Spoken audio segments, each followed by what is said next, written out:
they do not find anybody else around who can actually help them understand what the hell is actually happening in their life. Isolation भी feel करते हैं, वो isolation भी feel करते हैं. खाना खाते हैं तो आपकी गट से जब उतरता है ना, तो वो बेसिकली वो एक पैल्पिटेशन होती है, आहिस्ता आहिस्ता वो नीचे वो खाना जाता है, और वो इतना स्ट्रॉन्ग है कि आपको उल्टा लटका दिया जाए ना फिर भी हाजमा हो जाएगा, क्योंकि पेरिस्टालसिस जो है बेसिकली खाने को नीचे लेके जा रहा है, वो जो आप ग्लोब बना लेते हैं निवाले का. तो हु इज डूइंग दैट? जब हम गॉड के एक्सपीरियंस की बात करें तो वहाँ पर वी नीड टू अंडरस्टैंड कि हमारी जो नीड्स हैं बेसिकली हैं क्या. और जितनी सुपरफिशियल अंडरस्टैंडिंग हमारी आज है नीड्स की, तो often time we are confusing means with needs. अच्छा, डोंट बिकम अ फितना व्हाइल फाइटिंग अ फितना. बहुत सारी चीज़ें आ जाएंगी इसमें, बहुत सारे पॉलिटिशियंस भी आ जाएंगे, और उसको भी पता है कि हाँ भाई मैं टीचर से एग्री करूँगा, टीचर की अथॉरिटी को चैलेंज नहीं करूँगा, तो मुझे the possibility of me getting better marks is significantly high. तो जो पूरा माहौल क्रिएट होता है ना इवेंचुअली, फिर there are rules, a very fix structure. इतनी एब्सेंसेस हैं, इतनी छुट्टियाँ करेंगे तो आपको सेमेस्टर रिपीट करना पड़ेगा, blah blah blah. It's a very kind of a very almost a bureaucracy. आपकी जो नेटवर्किंग है ना, that is has to be there. Without networking you can not, because आपका सप्लायर अपने नेटवर्क से आता है in the beginning. In fact from your idea to your supplier to your customer to your investor to your employee, everything is coming from your network. सही बात है. अब वो सोल ग्रुप से एक ग्रुप बना हुआ है फेसबुक के ऊपर. लोग अक्सर डालते रहते हैं मेरे पास इतने पैसे में कौन सा आइडिया, मुझे कोई आइडिया दो, मैं बिजनेस स्टार्ट करूँ. तो मैं वहाँ पर ये कमेंट करता हूँ जाके, भाई आपके ये देखो कि नंबर 1 आपका क्या एक्सपीरियंस है, नंबर 2 आपके जो नेटवर्क में लोग हैं उनका क्या एक्सपीरियंस है, and then you see what you can do.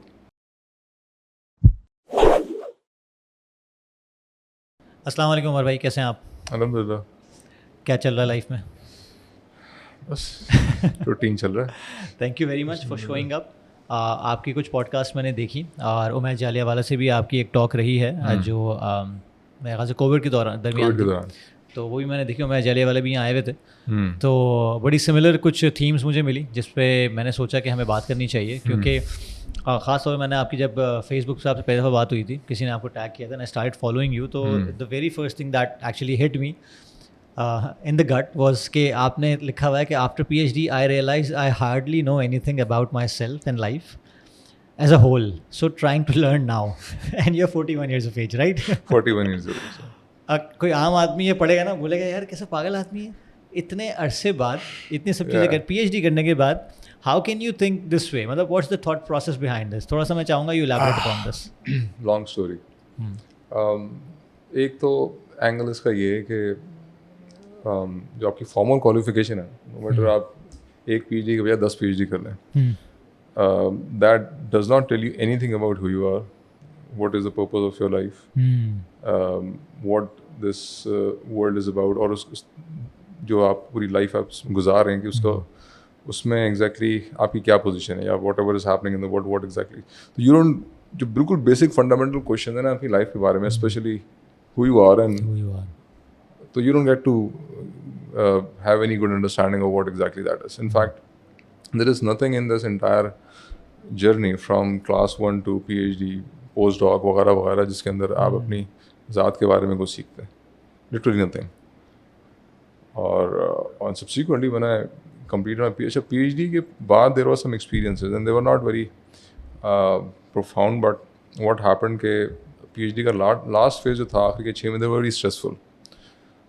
And once PhD was done in flying colors, सारी चीज़ें हो गई, promotion भी हो गई, salary बढ़ गई, every life was very much settled after that, but still that stress was not disappearing. Okay. Anxiety was not disappearing, and I was like, why there am I still anxious? Why I'm still in that phase of stress? हालांकि तो that was the time when I began to ask questions about what really is happening inside. मतलब मेरी जो subjective state थी, that was somewhere else. Objective reality was somewhere else. There was a huge disparity, and I was not able to change that internal activity WhatsApp. That was there. So that was a point when I began to ask questions about why I'm feeling like this, why I'm in this particular state, and subsequently. I picked up a few books. वो एक concept है synchronicity का, I don't know. Synchronicity सही है. तो वो sometime ऐसा होता है कि आपके जहन में सवाल होता है, आप किताब उठाते हैं, इंटरेस्टिंगली उसी किताब में उस सवाल का जवाब होता है, and that kind of leads you तो कार्ल युंग की किताब कहीं से मुझे मिली और मैंने पढ़ना शुरू किया and I was like okay fine he is talking about what I am going through और उसके बाद एक के बाद दूसरी के बाद तीसरी एंड इट वाज लाइक फिर कोविड आ गया. कोविड में of course schedule was very different, तो उसमें भी काफ़ी सारा लिटरेचर मैंने पढ़ा साइकोलॉजी का इन पर्टिकुलर. तो I realized after reading that literature कि okay fine I need to understand who am I, मैं हूँ कौन. तो दैट वाज द थिंग. उसके बाद फिर मैंने वो लिखा जाके I need to understand what मैं हूँ कौन और लाइफ में मेरी क्या.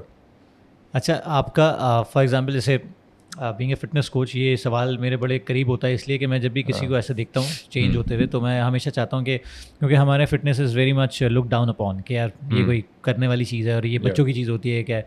लेकिन आपने 41 ईयर्स आप अभी हैं, तो डेफिनेटली आपने 2-3 साल पहले जो अपनी ट्रांसफॉर्मेशन की, फॉर एग्जाम्पल मैं जाले वाले 2-3 वीडियोज़ मैंने आपके देखी तो उसमें आप काफ़ी हैवी थे, तो you have lost weight almost 20 something kg.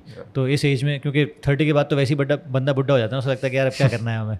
तो इस एज में माशाल्लाह आपने अपने ट्रांसफॉर्म किया. What were the positive changes that you noticed in yourself and what do you recommend other people to do? एक तो उसका इम्पैक्ट मेरे स्ट्रेस लेवल के ऊपर बहुत मेजर. एक मुझे डिफरेंस फील हुआ अपने स्ट्रेस लेवल. अच्छा, स्ट्रेस लेवल्स कम हुआ. एंग्जाइटी वाली जो कैफे थी, मतलब जो मैं सब्जेक्टिव स्टेट की मैं बात कर रहा था ना, that kind of.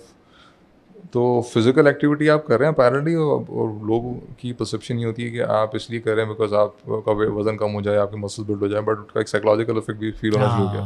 And I was like okay fine something interesting is happening. तो एक तो ये वाला एंगल है उसका कि my stress levels and my anxiety levels were significantly down because of that. फिर लिटरेचर पढ़ा तो समझ में आया कि what exactly happens in your system when you are actually working out. तो आपका जो फाइट एंड फ्लाइट वाली एनर्जी है ना, basically that kind of gets released. वो hormones are at work. Exactly. तो कॉर्टिसोल जो फाइट एंड फ्लाइट का बिकॉज ऑफ स्ट्रेस जो रिलीज हो रहा होता है, तो जब आप भागते हैं, दौड़ते हैं, वजन उठाते हैं, that kind of gets converted into motion and that subsequently makes you feel better in terms of कि आपका स्ट्रेस लेवल. इसलिए कहते हैं कि आपका फिजियोलॉजिकल स्ट्रेस जो है आपके हार्मोनल बैलेंसेस इम्बैलेंस को डिक्टेट कर रहा होता है. एग्जैक्टली. तो hormonal balance are like significantly affected because of what. आपका इन्फ्लेमेशन लेवल नीचे आ जाता है, आपका एंड ऑफ कोर्स वजन तो कम हुआ ही. You start feeling light. Activity level, तो एनर्जी लेवल है सिग्निफिकेंटली गॉन अप. आपकी जो स्लीप साइकिल है उस पर एक इफेक्ट आता है. तो बहुत सारी ऑफ कोर्स. सही है. तो टेम्परामेंट है सिग्निफिकेंटली. पहले गुस्सा ज़्यादा आता था, गुस्सा इतना नहीं आता कंपैरेटिवली. ओके. तो you know variety of things. सही. अच्छा, मुझे ये बताएं कि आपके जैसे बायो में लिंक्डइन पे मैंने चेक किया, माशाल्लाह you have been into entrepreneurship. आपने कॉर्पोरेट एक्सपीरियंस भी आपका रहा है, टीचिंग एक्सपीरियंस भी है, नॉन प्रॉफिट्स में भी काम किया है, फिलॉसफी में आपने अलग काम किया है, इस्लामिक बैंकिंग फाइनेंस में आपने अलग काम किया है. बहुत सारे काम और बहुत सारे उलूम पे आपको उबूर हासिल है और कर रहे हैं आप. I would rather consider myself as a student. उबूर हासिल होना मतलब वो तो इसका ज़बरदस्त. तो अभी आप और पढ़ रहे हैं, definitely you are considering yourself student. अच्छा, मसला सारा ये होता है कि in the modern times we focus more on specialisation. ठीक है, फॉर एग्जांपल अगर मैं कॉर्पोरेट वर्ल्ड की बात करूँ ना, तो स्पेशलाइज को बंदा होता है कि अगर बहुत सारा काम कर रहा है ना, तो उसको. हमारे पास एक यूट्यूबर आए थे जिससे मैंने स्टार्ट किया था हम लोगों ने, रामेश. तो वो भी बहुत सारी चीज़ें करता रहता है. तो मैंने उसने बड़ी ज़बरदस्त बात की. उसने कहा यार for people outside it's chaos, for me it's organised chaos. सही है, I am organising my things. मुझे पता है कि यार आई डोंट. और इसी तरह जो रोगन के साथ एक नवाल रविकांत, जिनके एलिमेंट ऑफ नवाल एक बुक है जिनकी, तो उन्होंने भी कहा था कि यार आप you are born actually to explore so many things. मतलब आप अपने आप को खुद साइलोज में बंद कर देते हैं. ये चीज़ समझ में नहीं आ रही लोगों की, क्योंकि बहुत दफ़ा ऐसा भी होता है कि फॉर एग्जांपल मैं पॉडकास्ट कर रहा हूँ, मैं फिटनेस भी कर रहा हूँ, मैं कोई ऐसी सोशल इशू से बात कर रहा हूँ, मैं कुछ कर रहा हूँ, मैं फैमिली इशू से बात कर रहा हूँ. वो करना क्या चाहता है लाइफ के साथ? तो करना क्या चाहता है लाइफ के साथ? मैं इस चीज़ को चाहता हूँ कि क्योंकि आप भी सिमिलर प्रोफाइल के हैं, आप बहुत सारी चीज़ें कर रहे हैं. How do you put things in perspective for people who can't understand? सवाल ये कि आप एक मशीन है या आप एक इंसान है. अगर आप एक मशीन है तो ठीक है, फाइन. जिस तरह एक कंप्यूटर के ऊपर आपने एक सॉफ्टवेयर डाला, उसको एक स्पेसिफिकली मकसद के लिए आपने डेडिकेट किया, उस मशीन को 2-4 सॉफ्टवेयर आपने लगाया उसके ऊपर, तो you not a machine like that. Because आप एज अ ह्यूमन बीइंग, आपकी एक इंटरेक्शन हो रही है माशरे के साथ. आप मार्केट में बैठे हुए हैं, लेट्स सपोज अगर आप कोई जॉब कर रहे हैं, बिजनेस कर रहे हैं, आपकी जो मुल्क के पॉलिटिकल हालात हैं वो आपको अफेक्ट कर रहे हैं. If you are human being you are actually affected by all of these things. बिल्कुल. तो अगर आपको चीज़ें अफेक्ट कर रही हैं तो आपके जहन में सवालात भी आने चाहिए. तो जब आप सवालात आएंगे तो ऑफ कोर्स उनका जवाब भी कहीं ना कहीं आप तलाश करेंगे ऑफ कोर्स उनका. ठीक है. तो as a student of social science I suggest के you can not confine yourself in one specific area. अगर आपने सिर्फ इकोनॉमी को भी अगर समझना है, मतलब let's suppose you are an economist, तो you can not understand economics without understanding politics, without understanding human psychology, without understanding the social angle of whatever is happening in the society. तो वो जो जितने भी discipline है ना social sciences की जो एक हेडिंग के अंदर जो सारी डिसिप्लिन आते हैं, एंथ्रोपोलॉजी एंड हिस्ट्री ऑल्सो, तो वो सारे के सारे आपको लेफ्ट राइट स्टडी करने पर देन यू एवेंचुअली. और ऑफ कोर्स क्योंकि ये बहुत बड़ा काम है, और अगर आपने अपने आप को एक प्रोफेशनल डिक्लेयर करके आपने बोला नहीं मैं तो जो है वो सिर्फ इसी स्पेशलाइजेशन की बातें करूँगा, तो I am sorry you don't understand life. And probably आपका अपनी ज़ात के साथ भी एक ताल्लुक जो वो डिस्कनेक्ट हुआ हुआ है. एंड वो जो क्यूरोसिटी अंदर से निकलती है ना, यू आर लाइक यार why the hell these things are happening like this.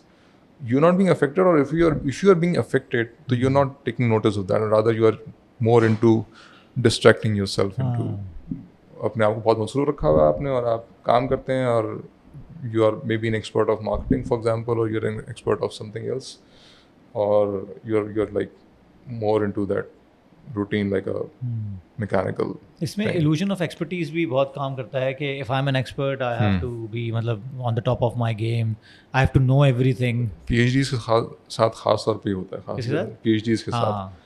And the day they complete their PhD and they are in this impression probably कि यार उनको बहुत सारी चीज़ें पता चल गई, but if they look closely तो it is like something which is officially also acknowledged कि a PhD an expert, मतलब a PhD knows everything about nothing.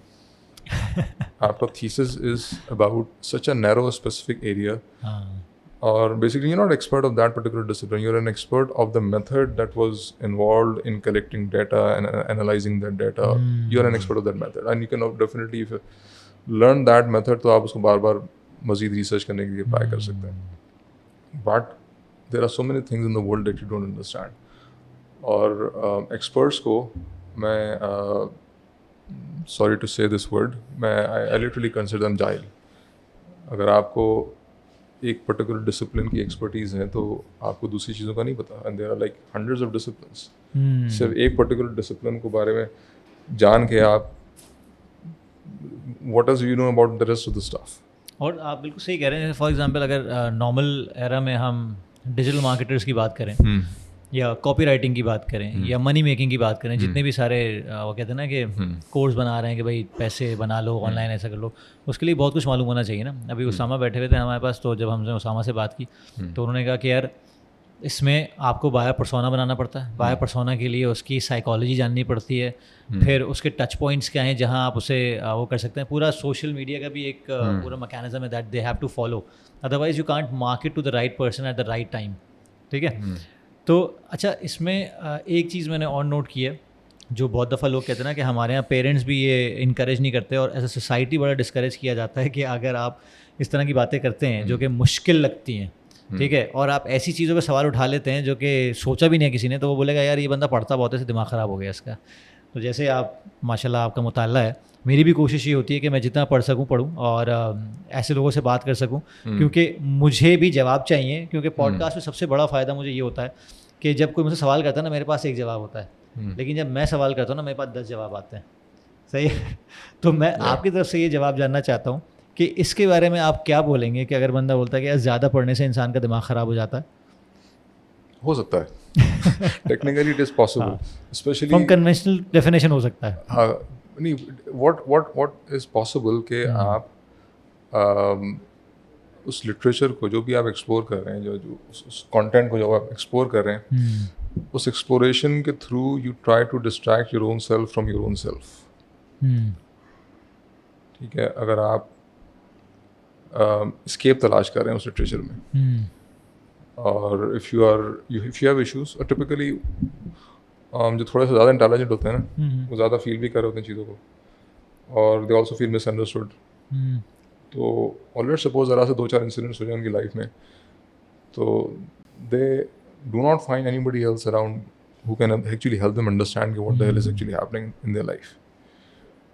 Isolation भी फील करते हैं, वो आइसोलेशन भी फील करते हैं. Subsequently and if you are introverted also, तो फिर आप जो है वो you need answers to questions and you need somebody to actually, तो your books can actually become your best friend. But at the same time what can happen कि the literature can also distract you from your own self if that literature is not helping you connect with what's happening inside of you. ठीक है. और let's suppose अगर मैं economics की किताबें पढ़ता रहूँ या मैं पॉलिटिक्स की थ्योरी की किताबें पढ़ता रहूँ या फिर मैं अगर हिस्ट्री पढ़ता रहूँ, और none of that is actually connecting with me with my own self. All right, and I have done this myself quite a lot. मेरे पास अच्छी खासी घर में अगर आ पाए या मेरे ऑफिस में आए तो you will find book section जिसमें बहुत सारी आपको किताबें नजर आएंगी, और बहुत सारी उनमें से साइकोलॉजी के बारे में या फिर those books which actually help you connect with your own self, they are not from that genre. Okay. तो and I was reading that literature also, and for quite some time I realize कि that literature is actually disconnecting me from my own self. तो अगर literature ये कर रहा है आपके साथ, जो कंटेंट आप एक्सप्लोर कर रहे हैं ये कर रहे हैं, it's not actually helping you understand. एक और आप ये काम करते हैं कि this is something which I have learn the hard way also, कि आपकी एक सब्जेक्टिव साइड होती है जिसमें आप चीज़ों को फील कर रहे हैं, ठीक है, और एक आपकी एक रैशनल अंडरस्टैंडिंग है चीज़ों की. Often time we try to negate our emotional experiences through rationalisation. We're like I don't want to feel this way. तो इसका मतलब है कि probably it is illogical to feel this way, and since you read a lot of stuff about so many different things, so you get a lot of content or argument against that particular state of being that is emerging from deep down inside on a very subjective level. तो अगर आप disconnect हो रहे हैं तो ये वाली जो प्रॉब्लम है ना कि दिमाग ख़राब हो सकता है, because the part of you which you are ignoring is not going to disappear. It is very much there. It remains there. और जितना आप उसको इग्नोर करते हैं उसका रिएक्शन भी उतना स्ट्रांगली आता है लॉन्ग टर्म में. आपकी जो इमोशंस हैं they can get trapped in your system. Emotional experiences can actually get trapped in your system in the long run. They can even damage your physical health. And I have experienced the hard way.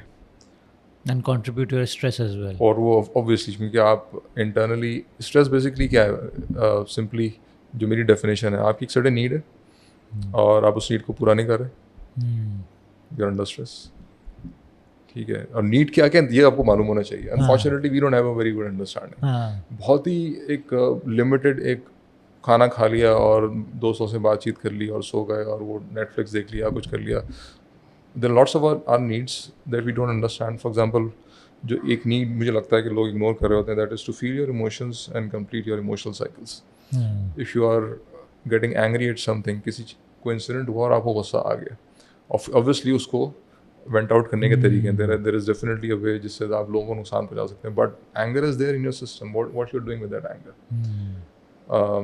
Just like that, अगर वो fight and flight वाला response generate हो गया in your system, what you are doing with that.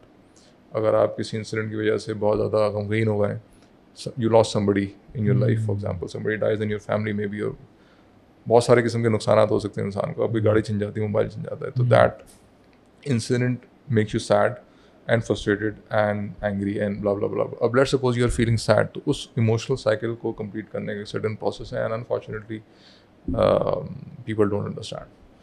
और उसको वो rationalize करते हैं. और rationalize करके वो they try to bury those emotions under the carpet. I don't need to feel this. Why? Because it doesn't make any sense. और आपने recently एक post की थी ना कि when you don't know what you need, market will tell you what you want. Market will tell you what you want, exactly. हाँ. Market पे tell you exactly. थोड़ा सा मेरा ख्याल 1 आध महीना हो गया शायद पोस्ट. तो ये चीज़ बड़ी मुझे हिट की कि वाकई ऐसा है, क्योंकि वो जो सोशल डिलेमा, वो जो मैंने उसकी बात की थी नेटफ्लिक्स डॉक्यूमेंट्री की, उसमें भी ये सारी चीज़ें हैं. एग्जैक्टली. तो वो फिर मार्केट आ जाती है, this is what you need, and you are, आप इतना इसको इग्नोर करे जा रहे हैं कि आपको नहीं समझ में आ रहा है व्हाट एग्जैक्टली दैट इज.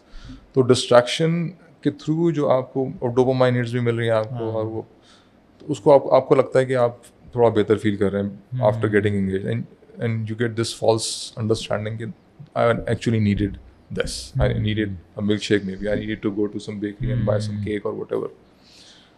तो वो सारी जो distraction market में available हैं, वो the market is there to grab that as an opportunity. एक अच्छी पर्सनालिटी है खुर्रम इलाही, शायद आप जानते हो, वो इकबाल पे बहुत बात करते हैं, इस्लामाबाद बेस्ड हैं. तो उनका भी अभी एक वो था वो भी इंशाल्लाह कराची आ रहे हैं 1-2 हफ्ते में, हमारा प्लान है उनसे।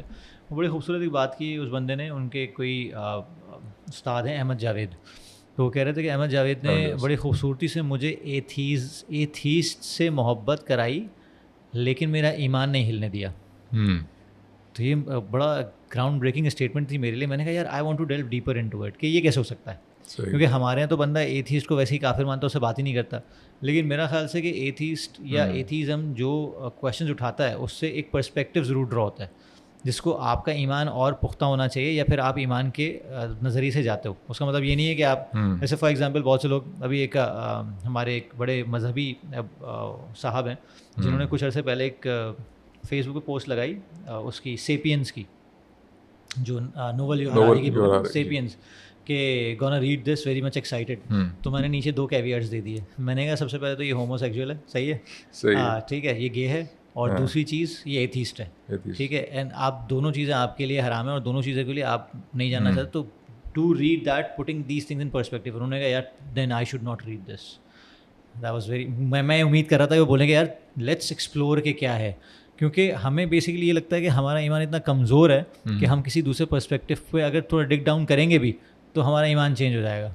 ये थोड़ा मेरे लिए भी बड़ा मुझे अजीब सा लगता है कि यार आपको अपने ऊपर कॉन्फिडेंस क्यों नहीं है और इतना कमज़ोर ईमान है क्या? तो इस पर आप क्या कहेंगे? ईमान जब आप उसको एक मेंटल चीज़ बना देते हैं ना तो फिर वो डेफिनेटली कमज़ोर हो जाता है। यूंग की कोट है, मैंने भी मेरी नज़र से गुजरी, कह रहा है कि जितने कल्चर्स पास्ट में गुजरे हैं all of them had a concept of God. Atheism is a very recent phenomena. बिल्कुल। और वो God को वो mentally नहीं समझते, they were used to experience. Okay. Means कि you have, जब आप अपनी ज़ात से connected हैं, एक quote है, इसकी English translation is something like this, ये understanding of your own self leads you to understanding of the God. इमाम गज़ाली ने की जो किताब है कीमिया सादत, उसका चैप्टर नंबर 1 एग्जैक्टली इसी कोट से उन्होंने शुरू किया। Ibn Arabi even is referring this quote as a हदीस। Imam Ghazali saying this is not हदीस। अच्छा, इस्लाम से पहले किसी क्रिश्चियन स्कॉलर ने एग्जैक्टली बात की है। क्रिश्चियनिटी से पहले किसी Greek oracle of Delphi, there is some place in Greece, वहाँ पे किसी बिल्डिंग पे एग्जैक्टली इस तरह के अल्फाज लिखे हुए, understanding of your self leads to understanding of the God. तो when you understand your own self, आपको अपनी नीड्स समझ में आती हैं, and then you look outside and you see कि the universe is somehow responding to your needs and you like what the hell is happening. वो जो mystery है ना, सिंक्रोनिसिटी की मैंने टर्म यूज की थी, you experience that synchronicity. Can I put another word to it, serendipity, is that same synchronicity से? क्योंकि नहीं, आई डोंट थिंक सर, क्योंकि ये भी अक्सर ऐसा ही कॉन्सेप्ट है कि बेसिकली जो चीज़ें ना automatically I need to look this up. Serendipity का मैंने वर्ड कई दफा सुना है, but can I check this? बिल्कुल कि व्हाट एग्जैक्टली डज दैट। मुझे लग रहा है कि this concept is same, very beautiful word, और ये याद ही मुझे इसलिए रहा कि मैंने कहा यार मेरी लाइफ में काफ़ी दफ़ा हुआ है ऐसा। अच्छा, इसने तो मूवीज निकाल के देनी शुरू कर दी इस नाम से। सेरेंडिपिटी आप नाउन करके करेंगे ना तो आ जाएगा। The fact of finding interesting or valuable things by chance. Achha, this can be a very abstract level understanding of synchronicity itself. तो synchronicity is something very specific. आपकी एक बड़ी एक need है, बड़ी acute किस्म की, you are feeling कि यार मुझे ये चीज़ चाहिए, और something happens, और exactly वही चीज़ कहीं ना कहीं से आपके पास उसी टाइम पे आती है जिस टाइम पे वो चीज़ आपको चाहिए। जब आपके साथ इस तरह के एक्सपीरियंसेस होते हैं, that's the experience you're talking about. That's the experience you're talking about. And इस तरह के experiences are recognized and acknowledged across history. जब से आपको जो documented history है आपकी, सही बात, कोई भी culture ऐसा नहीं गुजरा जिसने, तो यूंग वो कह रहा है कि God is not an intellectual idea, God is an experience. You experience God at a very personal level inside. सही बात है। मतलब आप अपनी ज़ात के अंदर थोड़ा बैठ के गौर करना शुरू कर दें तो फॉर एग्जांपल रूमी की कोट है ना, the cure of pain is in the pain. Emotional जो पेन है आप उसको फील करके देखें, just surrender to it, somehow the remedy is going to emerge from your system automatically. And whenever I experience, I'm like, what the hell is happening?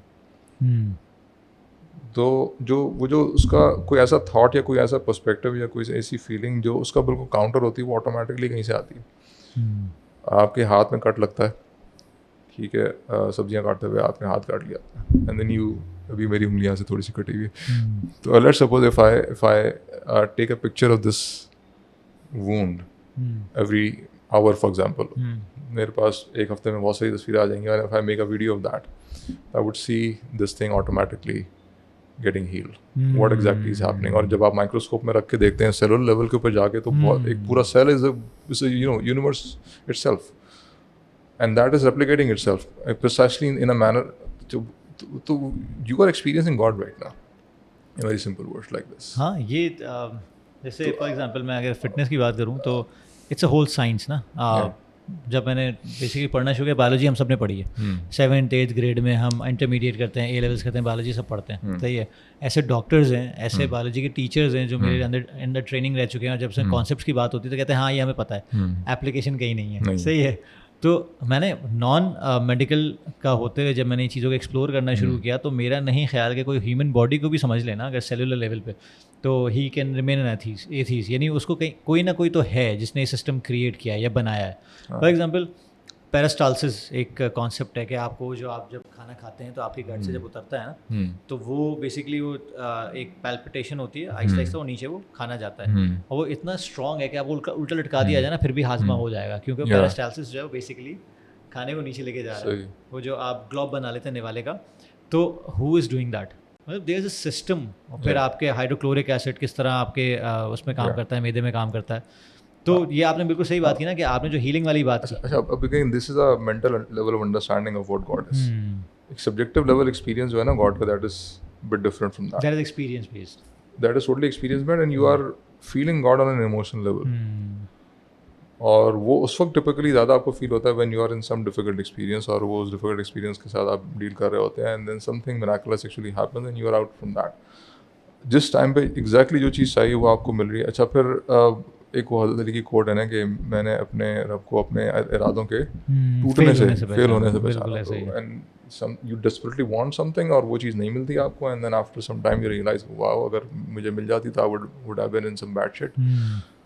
तो ये इस पे जो बड़े हमारे फेवरेट हैं ड्वेन द रॉक जॉनसन, उनका जो $7 प्रोडक्शन है उसकी स्टोरी भी यही है कि बेसिकली इन फुटबॉल टीम में आई वाज फेल्ड, सही है, जो मेरे पास $7 थे पॉकेट में, तो मैं फिर एक स्टेट से दूसरे स्टेट आया था, तो that was the best thing that I wanted the most, that did not happen. अगर वो हो जाती तो क्या होता। फॉर एग्जांपल मैं अपनी एग्जांपल लूँ, अगर जब मेरी शादी हुई डेफिनेटली मेरे पास गाड़ी नहीं थी, सही है, तो मेरी बेटी जब मेरी शादी हुई तो मेरी प्रमोशन हुई, मुझे बेसिकली ब्रांड न्यू कार मिली, तो something that I did not expect, ठीक है।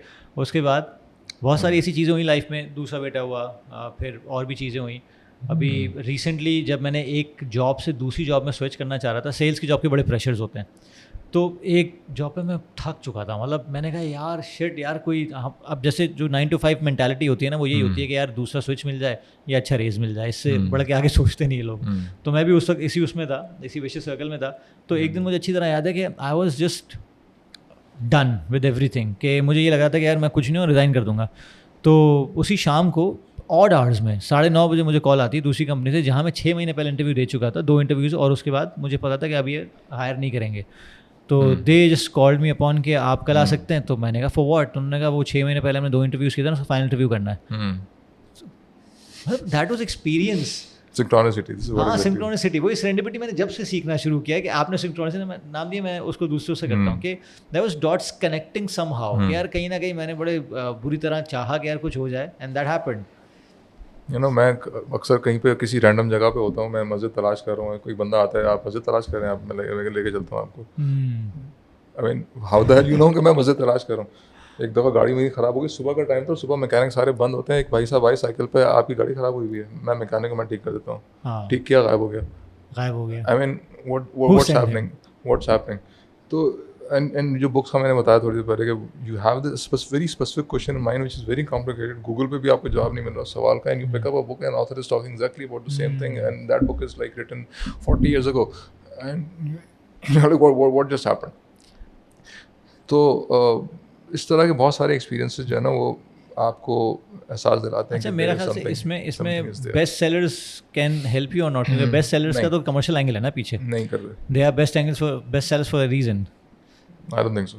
और मैंने जो बेस्ट सेलर्स को पढ़ना ही छोड़ दिया पिछले काफ़ी अरसे से I am not reading best sellers. ये वाकई एक थॉट प्रोसेस है, डेवलप करना चाहिए, क्योंकि लोग शो ऑफ करते हैं कि मैं बेस्ट सेलर्स पढ़ी, वो बेस्ट सेलर्स हैं इसलिए कि they are being pushed. Exactly.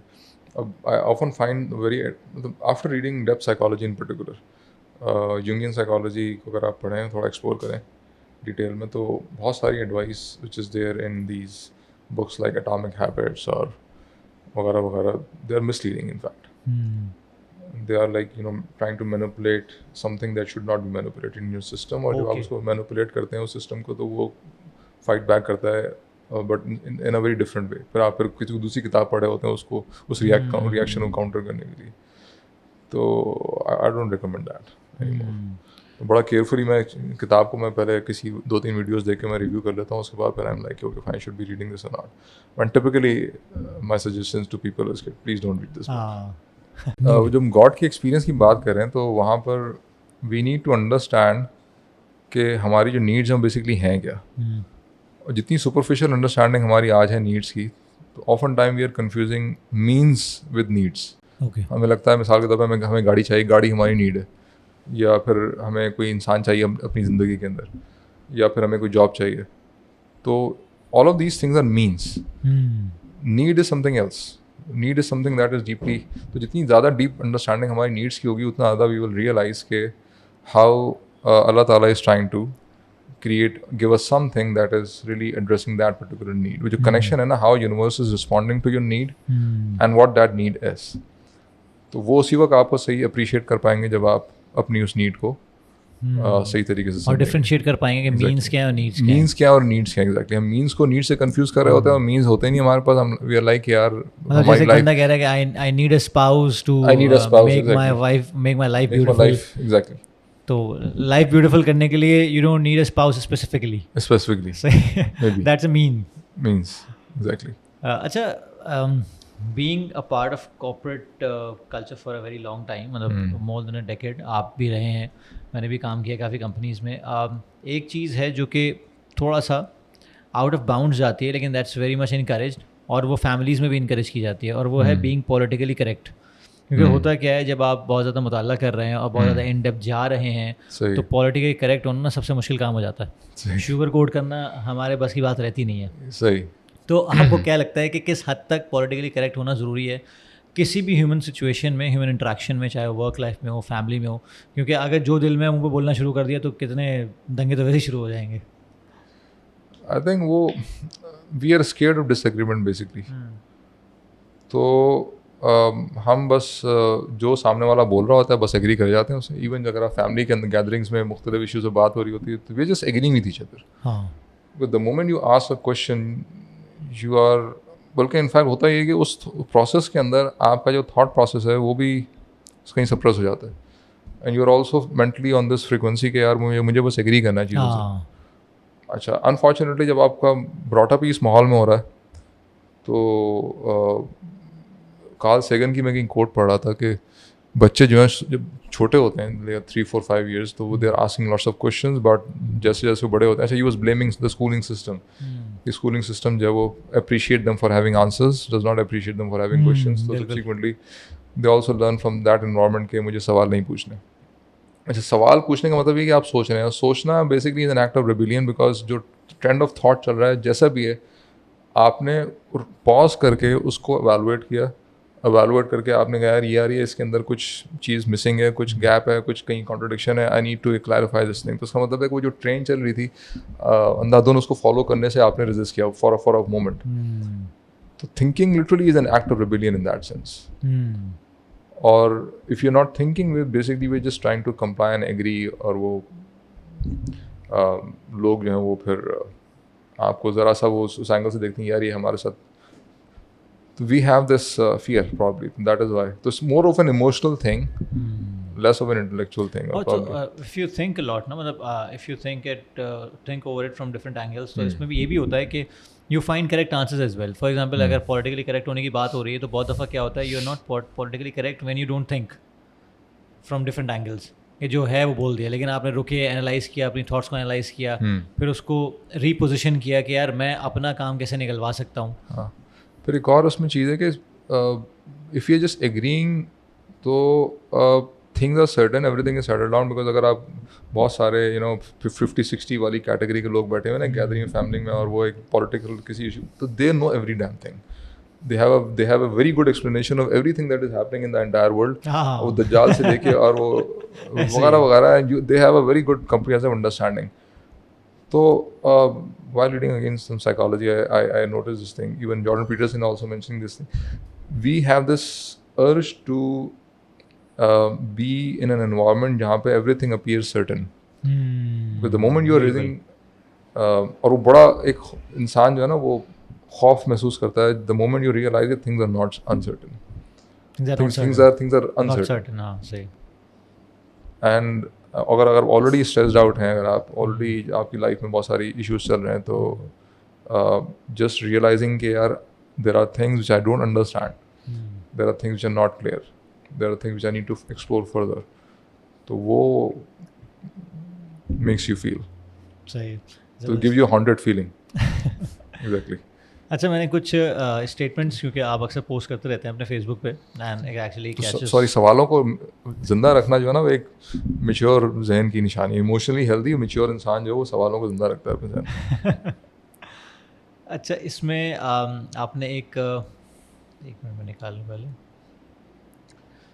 सही, कुछ स्टेटमेंट्स हैं जो वैसे तो आप माशाल्लाह हर रोज़ कुछ ना कुछ स्टेटमेंट करते रहते हैं, और it's very much in depth.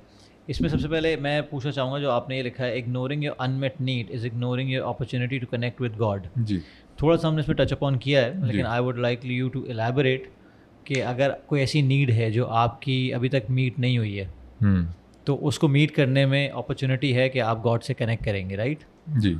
So you should try to meet that need as soon as possible. इसके पीछे क्या? नहीं, not try to meet that need, try to connect with that need, और ask अल्लाह मियाँ कि भाई ये मेरी अगर आपको समझ में नहीं आ रही तो उसकी भी कुछ दुआएं हैं. If I remember correctly, मुझे याद नहीं आ रही इस दुआ. तो देर हज़रत मूसा अलैहिस्सलाम की दुआ बड़ी मशहूर, मुझे क्यों याद नहीं आ रही, I don't know. तो वो दुआ पढ़ें. If you don't understand what exactly आपको craving हो रही है बहुत ज़ोर से किसी चीज़ की, you are unable to understand what exactly that craving is, तो there is a specific dua for that. Okay. तो understanding the need itself, उसके लिए भी आप अल्लाह ताला से दुआ कर सकते हैं, भाई मुझे समझाएं प्लीज़ ये हो क्या रहा है, मतलब what do I exactly do.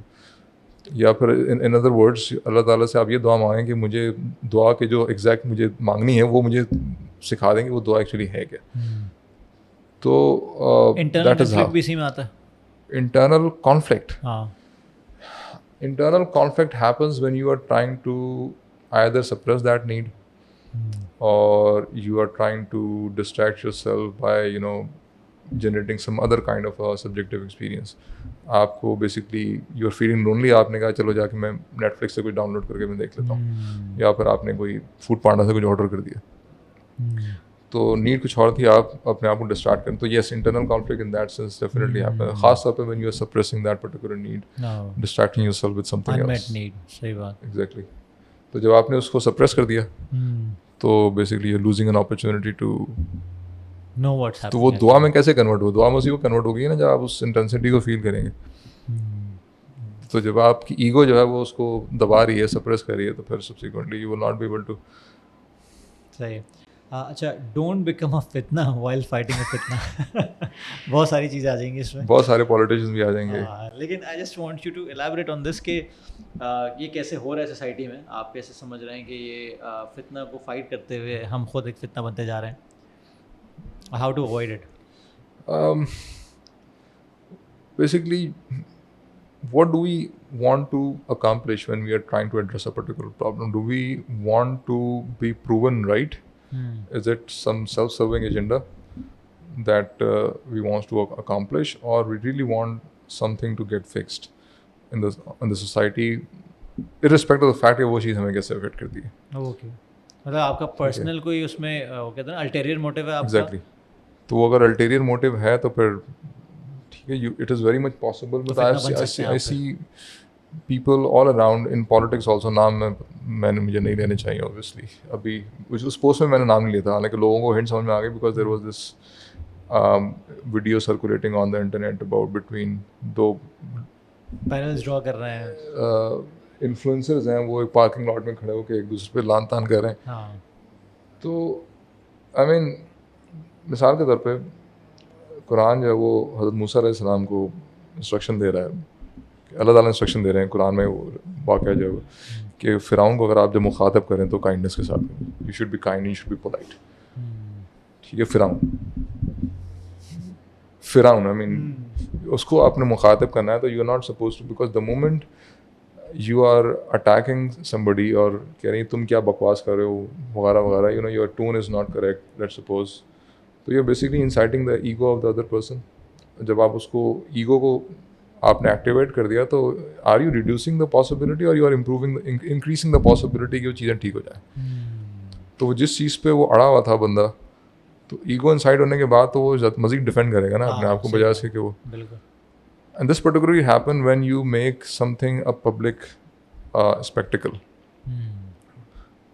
10 लोगों के सामने आप किसी को क्रिटिसाइज करेंगे तो उसका रिएक्शन बिल्कुल डिफरेंट आएगा. अगर आप उसको प्राइवेटली उसको बोलेंगे, प्राइवेटली भी अगर आप उसको इनडायरेक्टली बोलते हैं तो you know the possibility of him understanding and correcting himself is significantly going to be high in that particular way जब उसकी ईगो कम से कम इंसाइट हुई है. सही है. इसका मतलब ये है कि हम जो फितना को चैलेंज करने की बात कर रहे हैं तो हमारे जो कम्युनिकेशन स्किल्स हैं वो मैटर करती हैं, अदरवाइज हम खुद फितना बन सकते हैं. कम्युनिकेशन स्किल्स भी मैटर करती हैं, and we also need to be very much self aware of the fact कि why do we want to address this particular issue. Do we want to contribute to societal development, या ये हमारा कोई अपना पंगा है जो हम करना चाह रहे हैं. एग्जैक्टली. सही है. एथिज्म का भी एक था point. There was a question that you wanted to. ये तो सबसे इम्पोर्टेंट पॉइंट है. अच्छा, हमने बात तो की है एथीज़म पे. Atheism is essentially an ego problem, which is also a very strong statement. How do you elaborate this? जितनी मुझे समझ में आई है ना, इवन हिस्टोरिकली भी अगर आप देखें तो जब रिलीजन ने अपने आप को रिलीजन जब इस्तेमाल हुआ पावर के लिए, people in power has used religion to assert their authority and manipulate people into submission. European history में there is no contradiction in this particular point कि this was going on for a very long period of time. Martin Luther King आते हैं और वो कहते हैं भाई ये क्या हो रहा है, and subsequently Protestants की एक डायरेक्शन निकलती है वहाँ से. तो और जो जिस चीज़ को आप साइंस कहते हैं आज, the kind of modern science is happening the way it is, उसकी पूरी ट्रेजेक्टरी वो उसी दौर से स्टार्ट हुई. और वो पूरा जो एक स्कूल ऑफ थॉट है, whether you call it scienticism or whatever you name it, उसके अंदर जितने भी academics हैं, scientists हैं, they specifically want to explain every natural phenomena by minusing any higher authority. Okay. Despite that वो personally believe करता होगा, उसके साथ आप बैठे बात करें वो शायद एक्सेप्ट भी कर लेगा कि हाँ भाई, but formally he is not going to acknowledge. सही है. और ये ट्रेंड शुरू हुआ है जब गैलीलियो मिसाल के तौर पे, गैलीलियो से पहले कॉपरनिकस, उसने कुछ चीज़ें डिस्कवर की और चर्च ने बोला ऐसी की तैसी तुम्हारी what the you are talking about. और उसमें पीपल इवेंचुअली रियलाइज कि जो अथॉरिटी वो असर्ट कर रहे थे दैट वाज बिकॉज ऑफ के मतलब they were using religion to exert their authority. It was not a genuine devotion towards some higher authority that they were doing into. अच्छा, even आजकल भी जो अक्सर जो 20, 22, 23 साल की जो एथिस्ट हैं, टिपिकली आपको ब्रैकेट नज़र आ रहा था ज़्यादा जो एक्टिव होता है, तो उनकी फैमिली हिस्ट्री थोड़ी सी अगर आप उठा के देखें तो you'll find most of them you'll find कि they have some kind of an abusive authority in their family who has used religion to. सही बिल्कुल ऐसे ही. ठीक है. Not in 100% of the cases of course, but you find a significant number. बहुत सारे लोगों को मैं फॉलो करता हूँ, सोच तो अच्छा, अब जब मैंने सबसे साइकोलॉजी बात करनी शुरू की तो वो उस एंगल से वो कनेक्ट हो गए वो. और when they start इनबॉक्स करते हैं अक्सर सवाल पूछते हैं तो they are like हमें फील होता है but we don't want to agree with it. Why? Because probably they are having a projection. वो जो रिलीजियस अथॉरिटी और उसको एग्जर्ट करने का जो एक अनफॉर्चुनेटली एक ट्रेंड शुरू हो गया है, ये हुआ है बहुत अरसे से हमारे माशरे के अंदर कि वी यूज़ फोर्स और डंडा एंड सब्सिक्वेंटली जब एक बच्चा ब्रॉट अप होता है उस माहौल के अंदर, तो फिर वो जो गॉड की इमेज बनती है उसके जहन में. Even I personally had this particular understanding of God as a very harsh personality figure जो डंडा लेके खड़ी हुई है, you know there to punish you all the time, despite the fact Quran के अंदर या फिर हदीस में भी द मर्सिबल साइड और रहमान रहीम वाली जो साइड है that is more emphasized as compared to the other side of the. But जो इमेज बना हुआ वो डिफरेंट है. अच्छा, फिर जब आप ज़्यादा बच्चे के साथ करते हैं तो दिस इंसान की फितरत में उसको ज़्यादा आप करेंगे तो वो रिटेलिएट करेगा. This is basic human nature and this is how it becomes ego problem. And subsequently ego आपकी डिफेंस में आती है. वो बोलती है okay fine, this is the threat. And threat की जो परसेप्शन है आपकी, religion become a part and parcel of that particular threat that you are experiencing. तो फिर सब्सिक्वेंटली रैशनलाइजेशन का जो अटेम्प्ट है वो बाद में आता है. Okay. And they find rational arguments कि अच्छा ये मसला है वो मसला है रिलीजन के साथ. Start finding contradictions and वो जब थोड़ा सा लिटरेचर पढ़ते हैं तो उनको बहुत सारे एतराज़ात उनको आने शुरू हो जाते हैं कि मर्सीफुलनेस के ऊपर क्वेश्चन उठाते हैं. They start raising different questions, but they came, I think, afterwards, once their ego is actually has been incited for a long period of time, and subsequently in an act of rebellion there. So fundamentally it seems like an emotional problem. सही. और अगर आप European history को उठा के आप देखें तो you'll find a very similar kind of a phenomena, but that happened on a very macro grand scale. सही. तो in that sense. अच्छा, इसमें जो आपने कहा था कि modern believes of technologically advance societies that subjectivity is an obstacle to clear thinking. आप इशू सारा ये है कि एआई से अगर आप अपने आप को डिस्टिंग्विश करते हैं तो आपको यही होता है कि सब्जेक्टिविटी है. I think I was quoting somebody else, Technopoly को मैं, अनिल पोस्टमैन को मैं कोट कर रहा था. आई थिंक बिल्कुल उसमें मुख्तलिफ उसके. हाँ, मेरा सवाल ये है कि उसमें एक अभी आपने एक पोस्ट लगाई थी जिसमें इंडिया में बेसिकली एक फर्म ने 90% कस्टमर सपोर्ट को फायर किया just because they have got that AI bot. ठीक है. और वो ये कोट करता है कि because the current state of the economy and the failure of the company's human customer support to understand the intricate complexities of their business model, wasn't that the only thing human was, मतलब ये क्या सिर्फ यही चीज़ नहीं थी जो basically AI से distinguish कर रही थी कि वो कॉम्प्लेक्स सिचुएशंस को और सब्जेक्टिविटी को इंक्लूड करके और इमोशंस को इंक्लूड करके वो समझ सके और जजमेंट्स यूज़ कर सके. क्योंकि बहुत दफ़ा क्या होता है कि जो डिबेट है इस पर मैंने भी एक दफ़ा बात की है, कुछ लोगों से और भी बात की है कि एआई से लोग डरे हुए हैं कि जैसे 90% अगर ले ऑफ कर दिए तो definitely it's a red flag. लेकिन बहुत दफ़ा लोग कहते हैं कि यार बहुत सारी स्किल्स हैं, फॉर एग्जांपल ह्यूमन इमोशंस को एआई कभी भी पैरेलल नहीं कर सकता. तो ये जो वो बातें कर रहे हैं कि भाई कॉम्प्लेक्स बिजनेस सिचुएशंस को ह्यूमन सपोर्ट नहीं समझ रही थी और जजमेंट्स काम नहीं कर सकती, उससे बेहतर बॉट काम कर रहा है. और फिर इसमें ये भी आर्टिकल मैंने पढ़ा था कि एक दफ़ा तो उनके पास पहले बेटा वर्जन लाया गया जिस पे वो एक नॉर्मल क्वेरीज का जवाब दे रहा था बॉट, फिर उसके बाद कस्टमर स्पेसिफिक भी देने लगा. तो उन्होंने कहा पहली फुर्सत में इसको साइड पे करो और एआई को लेकर आओ. तो एआई जिस तरह आ रहा है, जिस तरह लोगों की जॉब अपेरेंटली खा रहा है, तो what do you think is the future for us, और हमें किस तरह अपने एजुकेशन को, किस तरह अपने एक्सपीरियंसेस को चेंज करना चाहिए so that we are now against AI? वो माओ गोडार्ड की आपने टेड टॉक सुनी? Not TED talk, podcast,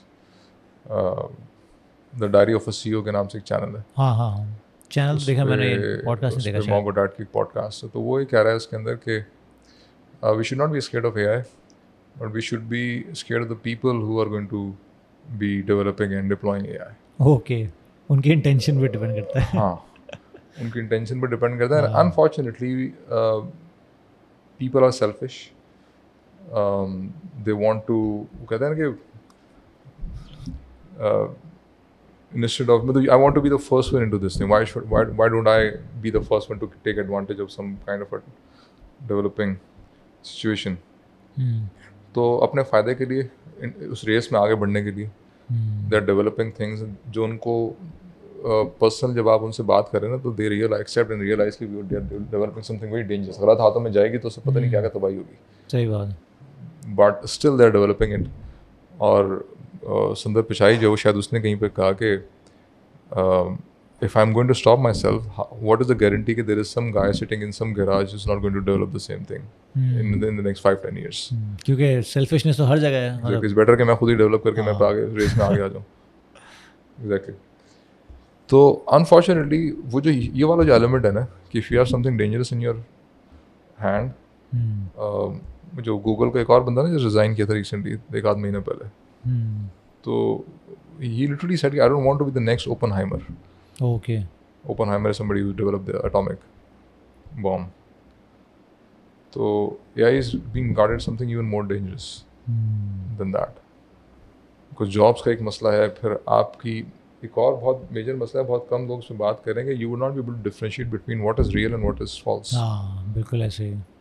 So how that is going to affect the perception of your. Let's suppose there was this TV show जिसके अंदर there was some group who was using AI deepfake to generate interviews and speeches of a politician जो वो बातें कर रहा है जो उसके मुंह से, अच्छा खुद उन्होंने उसको किडनैप करके रखा हुआ है और वो उस इंटरव्यू में वो सारी बातें आ रही हैं जो उसको नहीं कहनी थी basically, and he is actually making those statements.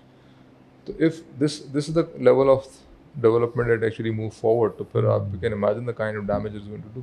हाँ, तो ये तो बात जाहिर है एम्प्लॉयमेंट से बहुत आगे की जाती है, तो फिर डिस्ट्रक्शन, सोशल डिस्ट्रक्शन पे जा रही है बात. सोशल डिस्ट्रक्शन पे जा रही है. फिर देयर इज दिस पॉसिबिलिटी के Harari has been talking about this quite a lot के maybe Sundar Pichai is probably a nice guy, maybe Mark Zuckerberg does not have any that bad, but what about their successors? कल को जो next बंदा आता है ऐसे ही, तो how do we know कि दे आर द वंस जिन पे हम ट्रस्ट कर सकते हैं. अभी already right now we have like can somebody, आप आखिर तो मैंने मेंशन भी किया था उस पॉडकास्ट में, अगर आपने पॉडकास्ट को देखिए तो the number is already there. $2 trillion की इंडस्ट्री ऑलरेडी एग्जिस्ट कर रही है जो ह्यूमन नीड्स को मैनिपुलेट करके पैसा बना रही है उनसे. 2 ट्रिलियन राइट नाउ. तो अब we don't have AI fully deployed into this activity. और जब हो जाएगी जब क्या होगा, उस वक्त किस लेवल की मैनिपुलेशन होगी इंसान, कितने नंबर से मल्टीप्लाई होगा ये, उससे मतलब the level of manipulation.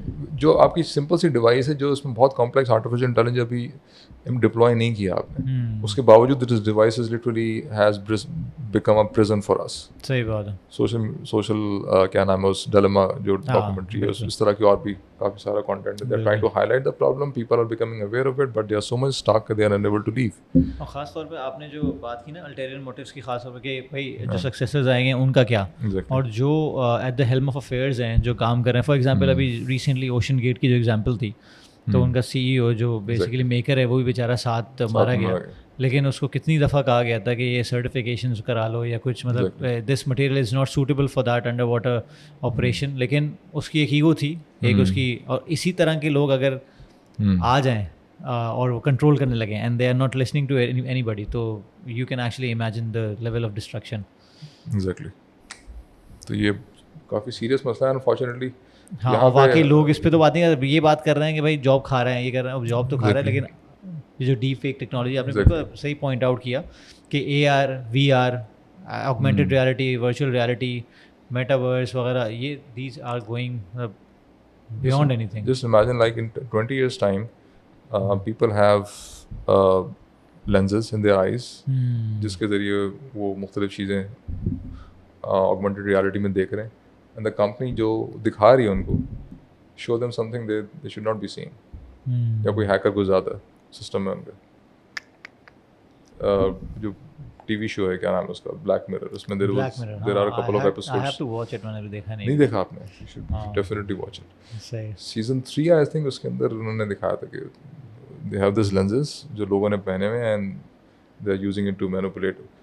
For example they are using soldiers to attack those people who are actually innocent. और वो सोल्जर को बेसिकली अपना एनिमी नज़र आ रहा है उस because of that lens. So that level of thing can actually this is not something science fiction. Technology is already there. बिल्कुल वो lenses already exist करते हैं. वो अपना जो एप्पल का प्रोडक्ट आ चुका है मार्केट में, जो बेसिकली वो तो अभी ग्लासेस के तौर पे आया ना. Exactly. तो ग्लासेस के बाद ही लेंसेज आए थे ना. लेंसेज का patent already is there. Sony already file कर चुका पेटेंट. तो मार्केट में नहीं आया अभी वो लेंस, बट जो चिप्स जिसकी हम बात कर रहे थे कि कोविड के वैक्सीन के through, the chip is already under development. मैं कोई कंस्पिरेसी थ्योरी की बात नहीं, it's on the record. Harari ने इसमें पूरा लिखा था आर्टिकल कि भाई ये चिप्स ऑलरेडी बना रहे हो, तो what will the next level of surveillance you are talking about right now. अभी आपको सिर्फ लोगों की आई मूवमेंट के बारे में या दो चार चीज़ों के बारे में पता चलता है, बट उस वक्त आप उनके ब्लड प्रेशर्स और उनकी हार्ट बीट्स और उनकी, तो the level of surveillance that you will have. But right now CIA has enough data to predict an uprising 3 days in advance. सारा डेटा जो आप गैदर करें. अब the point is कि somebody comes forward and जो जिसका कोई ulterior motive है सिस्टम के ऊपर आके बैठता है और वो इसको इस्तेमाल करता है for its own advantage and is manipulating people all around. तो there is no stopping. ख़ास तौर पे आपने बड़े दरिया कूज़ें बंद किया है कि you don't know what's real and what's contrived. यही नहीं पता ना आपको. यही नहीं पता आप किस पे भरोसा करेंगे आप. And this is the primary ingredient for dictators to use that uncertainty for their own advantage. 1954 की किताब है, 55 की या उसी के आसपास की, एरिक फ्रॉम ने शायद 1960s में किसी टाइम पे लिखी है. इट इज़ एनालाइजिंग के लोग इतना हिटलर को क्यों फॉलो करना शुरू कर दिया, लोगों ने मैसोलिनी को इतना क्यों फॉलो करना शुरू कर दिया, despite the fact they were stern dictators and they were actually curtailing the very idea जो तकरीबन यूरोप ने 200-300 साल लगाया डेवलप करने में, the idea of freedom. Society को फ्री किया आपने, लोग फ्री भी हो गए और वो कर रहे हैं जो उनकी मर्जी में आए वो कर रहे हैं, but still these dictators become very very attractive. The point was कि freedom basically force you to embrace the uncertainties of life. आपको नहीं पता कि कल मैं ये choice लूँगा तो exactly क्या होगा. And subsequently that uncertainty and chaos kind of developed this tendency among people कि वो किसी dictator को, because dictators offering quite the opposite. कह रहे अपनी freedom compromise करो, but I'm going to ensure your security. I'm going to give you a routine. I'm going to give you a very structured kind of environment. और certainty create कर देता है. Certainty create कर देता है, exactly. For the sake of certainty, people compromise their freedom. They are making the most of that fear of uncertainty. हाँ. तो अब जो uncertainty create होगी इसके नतीजे में, anybody can manipulate that. अच्छा, एक कॉन्सेप्ट है एंटरप्रेन्योरशिप जिसके बारे में हमने अक्सर बात की कि सबसे पहले तो एक बज़वर्ड है कि हर कोई बेसिकली बोलता है मैं एंटरप्रेन्योर हूँ, लेकिन एंटरप्रेन्योर में वो सेल्फ एम्प्लॉयड होता है और बिजनेसमैन में फ़र्क होता है, एंटरप्रेन्योर में फ़र्क होता है. मसला सारा ये कि you have been into this and you teach as well. आप एंटरप्रेन्योरशिप डिपार्टमेंट हेड करते हैं. बहुत दफ़ा ये कॉन्सेप्ट देखा गया और करते थे. अच्छा, बहुत दफ़ा ये कॉन्सेप्ट देखा गया है कि एंटरप्रेन्योरशिप या बिज़नेस कोई पढ़ाने वाली चीज़ नहीं है. It actually relates to the households and the communities that you grow in. ये mindset का गेम है. Exactly. तो किस तरह गैप ब्रिज हो सकता है कि जो एजुकेशन सिस्टम में एंटरप्रेन्योरशिप पढ़ाई जा रही है, लेकिन अगर घरों में और कम्युनिटी बेस्ड सेटअप्स नहीं है, तो how can you bridge that gap? Swimming सिखा सकते हैं आप क्लासरूम के अंदर, पानी होना चाहिए. ठीक है, मैं एक लेक्चर दूँ, एक बड़ा कोई एक्सपर्ट स्विमर आ जाए, उसने जो ओलंपिक्स में बहुत सारे तमगे जीते हुए और वो आपको क्लास में लेक्चर दे, पूरा साल लेक्चर देता रहे क्लासरूम के अंदर. मतलब okay fine, you will get some idea कि स्विमिंग ये होती है, अगर मैं पानी में छलांग मारूंगा तो मुझे ये एक्सपेक्ट करना चाहिए, but obviously you can not learn how to swim. तो वही मसला है एंटरप्रेन्योरशिप के साथ भी. इंटरेस्टिंगली जो चीज़ आई थिंक एकेडेमिया रियलाइज़ नहीं कर पा रहा और प्रॉब्ली जो रेगुलेटरी बॉडीज़ ऊपर बैठी हुई जो एकेडेमिया को कंट्रोल कर रही हैं उस लेवल पर वो रियलाइजेशन नहीं आ पा रही. Maybe it is not in their very nature कि जो इंस्टीट्यूशनल मॉडल एजुकेशन सिस्टम का that is primarily design to create workers for the industry. बिल्कुल, उस पूरी हिस्ट्री आप उठा के देख लें, there are so many books available. Jordan Peterson की भी छोटी सी टॉक थी उस पर. तो और दिस इज ये जो ट्रांसफॉर्मेशन है ना फ्रॉम अ पर्सन जो एक बिल्कुल नेचुरली किसी कॉन्टेक्स्ट में बड़ा हो रहा है, उसको आपने स्कूल में दाखिल कराया और उसकी वो मोल्ड हो रहा है सही है ख़ास माहौल के लिए. ये जो मोल्डिंग है ना, ये थ्रू कंटेंट नहीं होती. ये जो किताब में जो चीज़ें लिखी हुई नहीं उसके थ्रू नहीं होती. ये टीचर जो भी कहानी सुना रहा है आपको, क्लास में लेक्चर दे रहा है, ये उसके थ्रू नहीं होती. ये उस पूरे माहौल के थ्रू होती है, उस पूरे स्ट्रक्चर के थ्रू होती है जिसके अंदर आप सुबह में भी 8 बजे से लेके दोपहर के 2 बजे तक आप टाइम गुजारते हैं. ठीक है, मिसाल के तौर पे बैचेस हैं, 30 की क्लास है या 20-25 स्टूडेंट 40 स्टूडेंट्स की क्लास है. ठीक है, 2 घंटे आप किसी चीज़ पर फोकस करते हैं, बेल बजती है, now you have to move to somebody else, some other place, focusing on something else.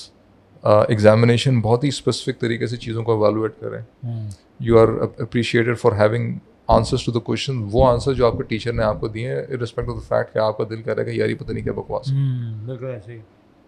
Right, may be आप खुद अच्छा, अब क्योंकि स्टूडेंट्स का एक्सपोजर बढ़ गया है तो एटलीस्ट मैं तो ये हरकत नहीं करता क्लास में कि मैं अगर स्टूडेंट कोई आर्गूमेंट लेकर आ रहा है तो मैं बोलता हूँ कि फाइन, बताओ तुम क्या कर रहे हो, प्लीज शेयर द वीडियो जो डॉक्यूमेंट्री है तुमने मुझे देखी ताकि मैं भी देखूँ, सो दैट वो वाला ज़माना मेरे हिसाब से अब एग्जिस्ट नहीं करता. But again this only one side of the equation.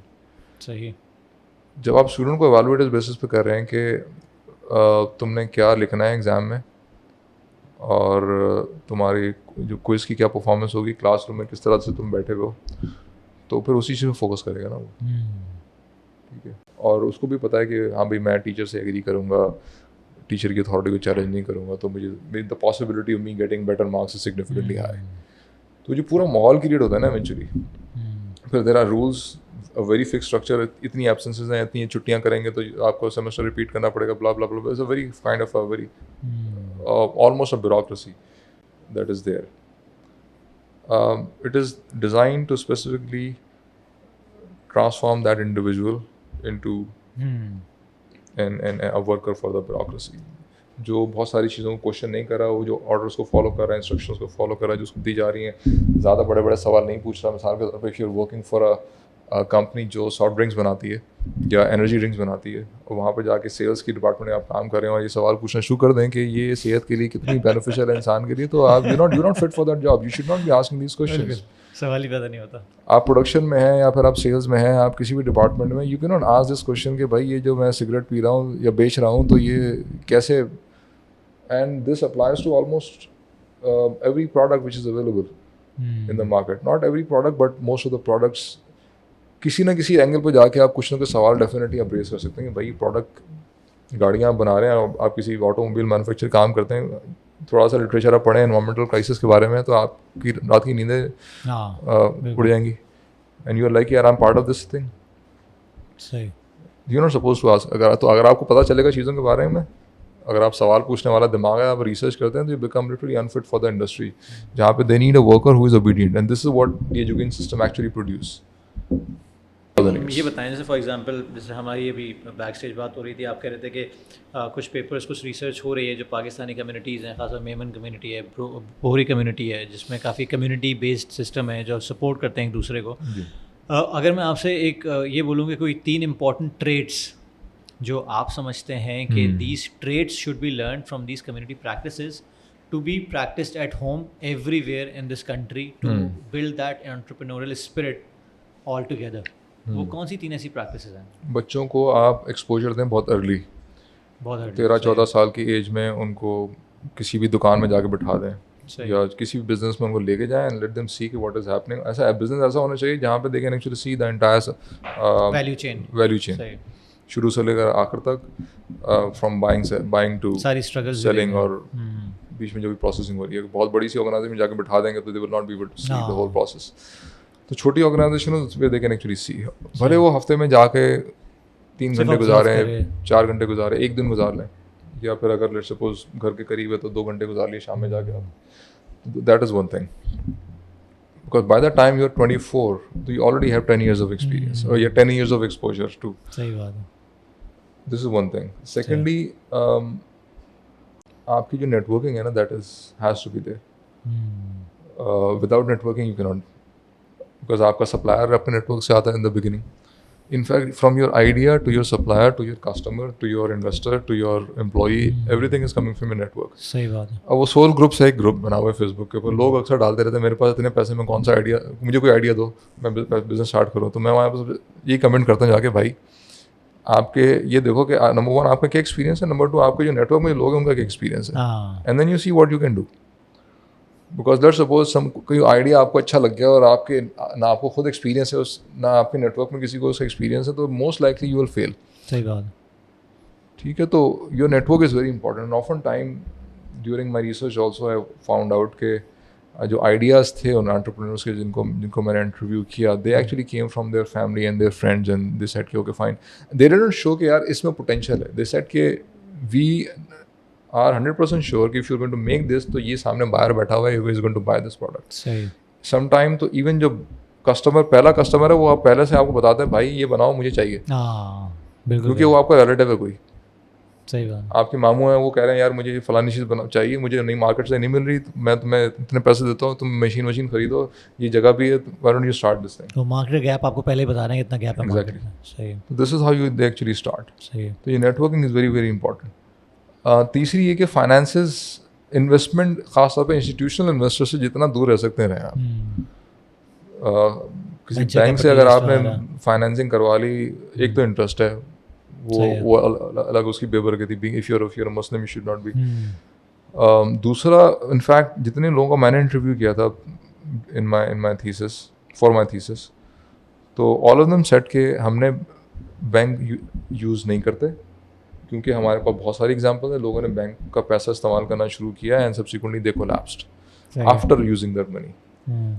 There are examples जहाँ पे दे सेड कि हमने भी, हमारा भी एक्सपीरियंस है कि हमने जब बैंक को इन्वॉल्व किया फाइनेंसिंग के लिए, तो इवेंचुअली हमारी जो फाइनेंसेस थे they got disturb. Why? Because bank खड़ा होता है एक सर्टेन डेट के ऊपर आके कि भाई पैसे वापस चाहिए मुझे।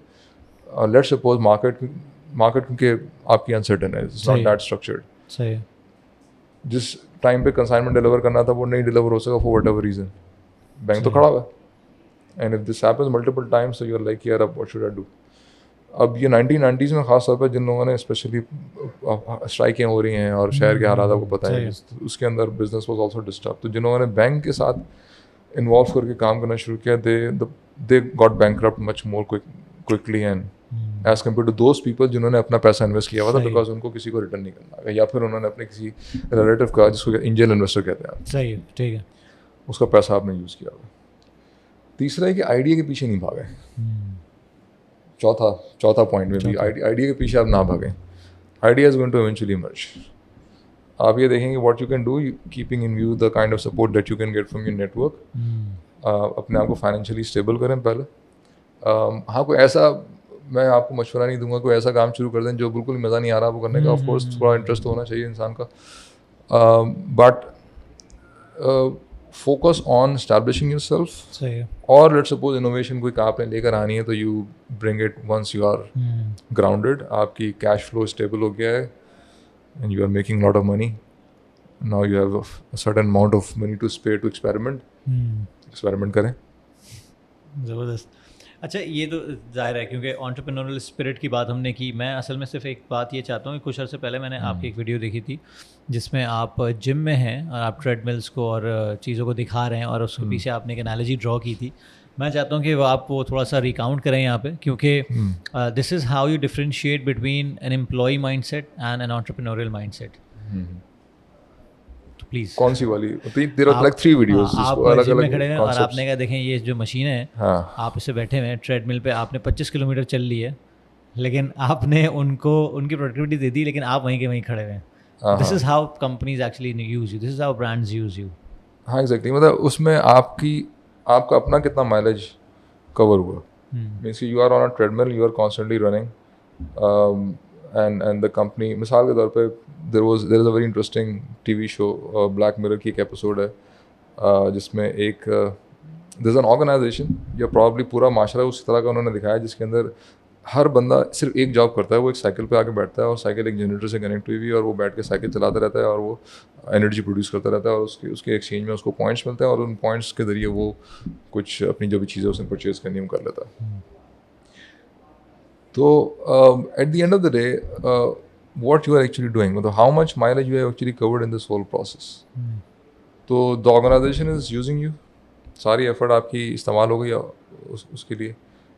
you're not just putting up your effort, आपकी जो youth है, जवानी, आपकी एनर्जी, आपकी सारी मोटिवेशन, आपकी पूरा जो टाइम है आपकी लाइफ का, फ्रॉम फॉर एग्जांपल 20 to 30 और 30 to 40, according to Harvard Business Review और मुख्तलिफ और भी इसकी sources हैं, actually there are like 4 different references which say the same point कि the best time to start a business is like when you're 45. अच्छा, उस वक्त आपके पास एक्सपीरियंस भी होता है, आपकी इमोशनल मेच्योरिटी, आप क्या कहते हैं उसको, स्टेबिलिटी, मिड लाइफ क्राइसिस आप गुजर चुके हैं, यू नो, फैमिली थोड़ी सी किसी, तो यू हैव सेविंग वगैरह वगैरह, तो that is the point where you can. तो अब वो जो टाइम था वो सारा का सारा आपने किसी और को दे दिया। Alright, it is not prime time था, प्राइम टाइम था आपने। उसके बाद फिर जब आप बीमारियाँ लेके बैठे हुए होते हैं 50s के अंदर, उसके बाद फिर आप सोचते हैं यार चलो मुझे कुछ कर लेना चाहिए था। And you are so much trapped into that system because of your illnesses, your expenses, your lifestyle, your experiences also, कि आप नहीं निकलते फिर उसमें से। वही वाली बात है ना कि जो हमने बात की कि बहुत सारी काम एक साथ करने का फ़ायदा ये है कि you have got a lot of experiences. तो कहीं ना कहीं वो डॉट्स कनेक्ट हो रहे होते हैं, आपका नेटवर्क भी क्रिएट हो रहा होता है, एंड बहुत सारी सिनर्जीज आप कलेक्ट कर रहे होते हैं एक साथ। लेकिन अगर आपने एक ही जगह पे या फिर एक ही ऑर्गेनाइजेशन में चलें, फॉर एग्जांपल आपने हायरार्कीज भी कवर की हैं, लेकिन कम से कम 40 साल गुजारने के बाद वो जो माइंडसेट है ना, for example I have seen this transformation.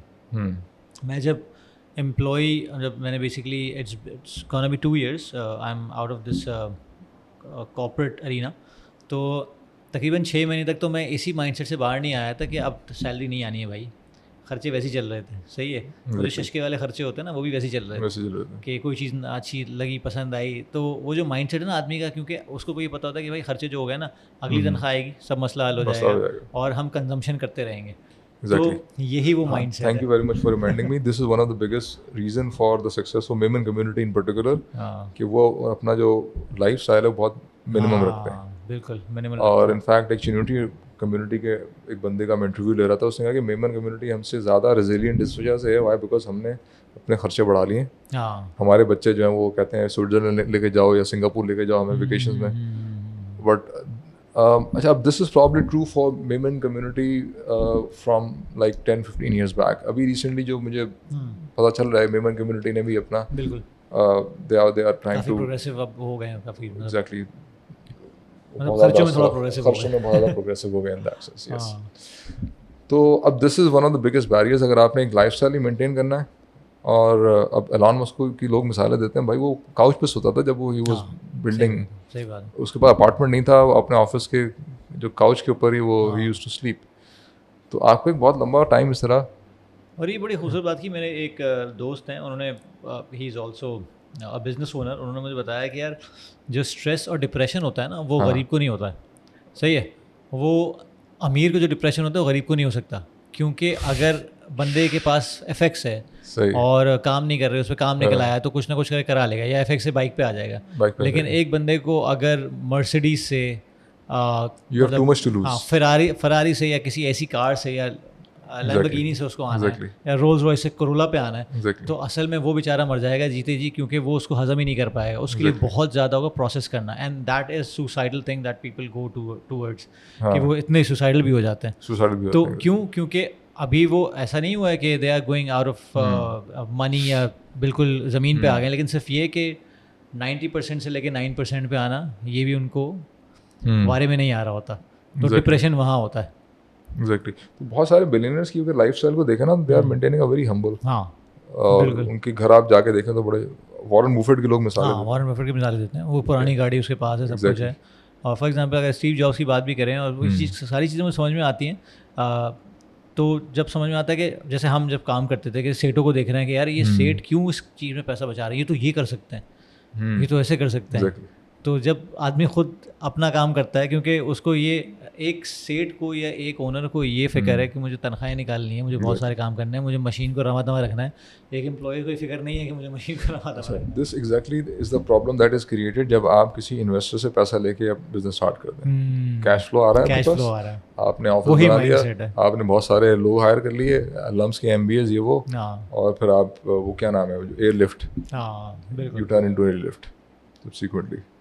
तो जो मैंने बाद में उसकी डिटेल्स पढ़ी, तो this is the impression which I got कि उन्होंने अपने एक्सपेंसेस इतने बढ़ा लिए, they were trying to move very fast. और एक ऑर्गेनिक ग्रोथ का एक कॉन्सेप्ट है कि आप अपनी ग्राउंड पहले इस्टेब्लिश करें और आहिस्ता आहिस्ता ग्रो करें। वंस यू आर इस्टेब्लिश तो फिर ठीक है, fine, there can be a time come जहाँ पे आप एक्सपोनेंशियली भी ग्रो कर सकते हैं, बट उसके लिए पहले बहुत स्लो आपको चलना पड़ता है फॉर लॉन्ग पीरियड। तो you have to ground yourself. उसको किए बगैर आप एकदम से बिल्डिंग खड़ी करेंगे तेज़, तो सही। अच्छा, लास्ट क्वेश्चन करूँगा मैं, और लास्ट क्वेश्चन बेसिकली पूरी कॉन्वर्सेशन को कहते हैं ना कि कंक्लूड कर सकता है आराम से। वो ये है कि हमने जितनी बात की है, सेल्फ अवेयरनेस से बात हमारी स्टार्ट हुई थी, हमने काफ़ी सेल्फ अवेयरनेस से बात की, हमने ईगो पे बात की। Don't you think self awareness पे जब ज़्यादा बंदा चला जाता है तो वो सेल्फिशनेस की तरफ आ जाता है, या ही बिकम सेल्फिश? बहुत से लोग इसको मिक्स कर रहे होते हैं कि फॉर एग्जाम्पल सेल्फ अवेयरनेस है, मुझे पता है मेरी नीड्स क्या हैं, ठीक है, तो मैं बहुत सारी लाइंस ड्रॉ कर दूंगा अपने ख़ानदान में भी, अपने फैमिली, अपने फ्रेंड्स में भी, कि यार this is what I want. For example I want mental peace. Want या need? I need mental peace. Need क्या आते हैं ये इंपॉर्टेंट क्वेश्चन है। आई नीड मेंटल पीस, सही है, जिसके लिए मैं फला चीज़ें नहीं करूँगा। सही है। तो now I am being selfish because I need mental peace. तो how do you define it कि यार कौन सी फाइन लाइन है जो कि आपको सेल्फिशनेस से हटा के सेल्फ अवेयरनेस पे लेकर आती है, और this is what you should be doing? हाँ, देयर इज़ समथिंग, एक इंसान की जो नीड्स उनमें से एक नीड ये भी है कि आपने दूसरों के साथ एक हेल्दी किस्म का रखना है, नंबर 1। नंबर 2, सोशल एनिमल है आप सोशल एनिमल भी हैं। नंबर 2, दूसरे जब तकलीफ में होते हैं ना तो आपको भी तकलीफ होती है। And let's suppose there is a need of somebody in your environment, और आप बोल रहे हैं this is not my concern right now because मेरे अपने मसले हैं। तो इसका मतलब है कि आपने अपनी उस सेंस ऑफ मोरालिटी को, अपने ज़मीर को कहीं पे सप्रेस किया हुआ है, और उस पर्टिकुलर एस्पेक्ट की नीड को आप सेंस नहीं कर पा रहे। सही।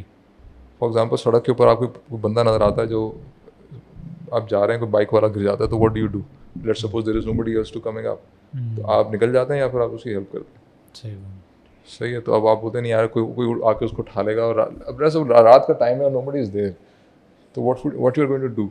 मे बी अब कराची में तो शायद अब निकल जाए, बिकॉज यू माइट थिंक कोई सीन ना किसी ने क्रिएट किया हुआ artificial, but let's suppose the case is genuine. तो दूसरे की जो तकलीफ का जो एहसास है ना, that is very natural also, और अगर वो आपको फील नहीं हो रहा तो उसका मतलब है कि there is some kind of disconnect that is there, you are not self aware in that case. कुछ नीड्स आप, तो एरिक फ्रॉम ने लिखा है इसके ऊपर कि वो क्या, narcissism is a result of self hate, narcissism is not a result of self love. लोग इसको मिक्स कर रहे होते हैं, exactly. इंटरचेंजेबली यूज कर रहे होते हैं। एग्जैक्टली। तो नार्सिसिस्टिक होते हैं जो बिल्कुल अपने बारे में सोचने से kind of a coping mechanism to overcome that disconnect, that internal conflict that you might, if you want to use that term, or that hatred that you have against a part of your own existence, और उसको suppress करने के चक्कर में suppress आपने कर दिया, अब उसकी वजह से एक vacuum create हो रहा है। अब now another part of your being, your ego specifically, is trying to compensate that self rejection, and subsequently फिर you act in a way जिसके अंदर you are only thinking about your own self, तो आपकी जो empathy है ना वो disappear हो जाती है in that sense। ज़बरदस्त।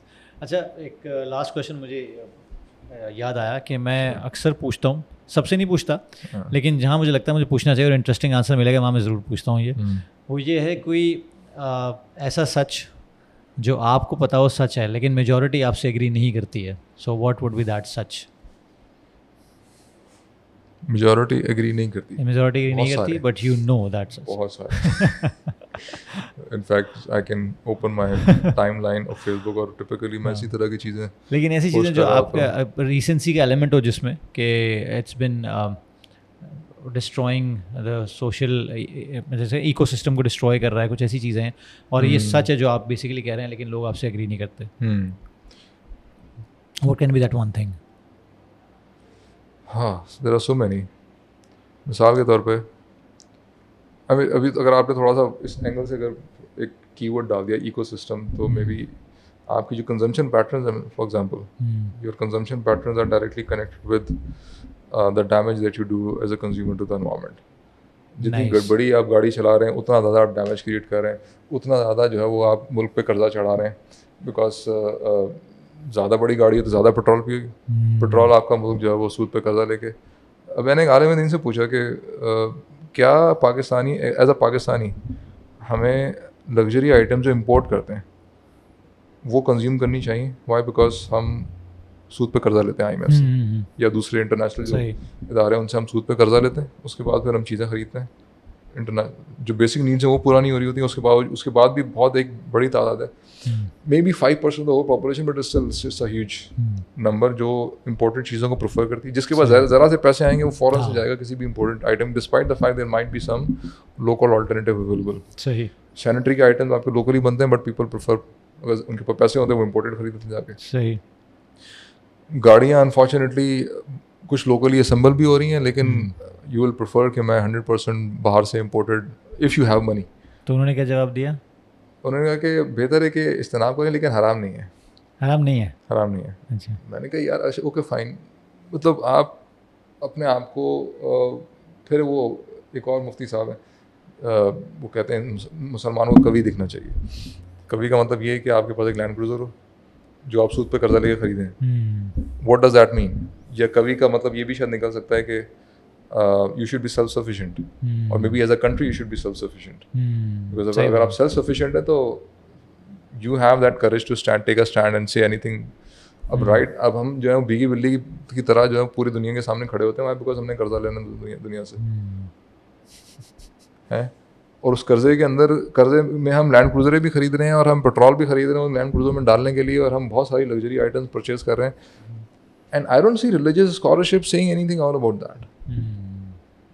So this is something that should be recognized as soon as possible. This is the truth. I mean, what is being ignored? Exactly. तो इसमें this is one thing. अच्छा, environmental factor तो मे भी शायद वो कहीं किसी खाते में ही नहीं लाते ना हम, तो वो तो the third world. वैसे भी पाकिस्तान का जो ओवरऑल इम्पैक्ट है ग्लोबल एमिशंस के अंदर is less than 1%. Despite all these land cruisers, but thankfully we are so much poor. Let me repeat this statement कि हम अगर हमारे पास पैसे होते तो हम जो है वो अपनी लग्जरी को फर्दर एनहांस करके अपना जो इम्पैक्ट है हमारा फुटप्रिंट हमारा बहुत ज़्यादा हो चुका होता. तो हम गरीब इतने कि हम अफोर्ड नहीं कर सकते उसको. चले, thank you so much sir for appearing. और इस कॉन्वर्सेशन से और बहुत सारी चीज़ें निकलती हैं इंशाल्लाह. कोई अपॉर्चुनिटी लगी तो वील कॉल यू बैक, क्योंकि अभी तो मुझे लग रहा है कि we have just scratch the surface. सही है. और जिस तरह मैं आपको फॉलो करता हूँ, इनको फॉलो ज़रूर कीजिएगा. आपका जो सोशल मीडिया हैंडल्स हैं वो मैं डिस्क्रिप्शन में दे भी दूंगा, but you are only available on Facebook page, right? That's your personal profile. मैं जो ख्यालात मुझे आ रहे होते हैं वो जो मैं सिर्फ फेसबुक पे शेयर करता हूँ. इंस्टाग्राम पे भी है. That's my personal profile. OMAR space JAVAID. Umar Javed. ज़रूर फॉलो कीजिएगा इनको, क्योंकि मैंने तो बेसिकली इनको I just called him just because of that profile, क्योंकि जो थॉट प्रोसेस है वो इतना डीप है कि आप जितना करते चले जाएं आपको सवाल मिलते जाएंगे और जवाब भी आते जाएंगे, उनसे ही मज़ीद सवाल निकलेंगे. So thank you very much sir. इंशाल्लाह फिर मुलाकात होगी. आप लोगों से गुजारिश है चैनल को सब्सक्राइब कीजिएगा, वीडियो को लाइक कीजिएगा, शेयर कीजिएगा और अपने राय से आगाह करते रहिएगा ताकि हम और मज़ीद क्वालिटी कंटेंट आपके लिए लाते रहें. और जुड़े रहिएगा नेक्स्ट एपिसोड के लिए. Thank you very much. Fahad Raza here. खुदा हाफिज़.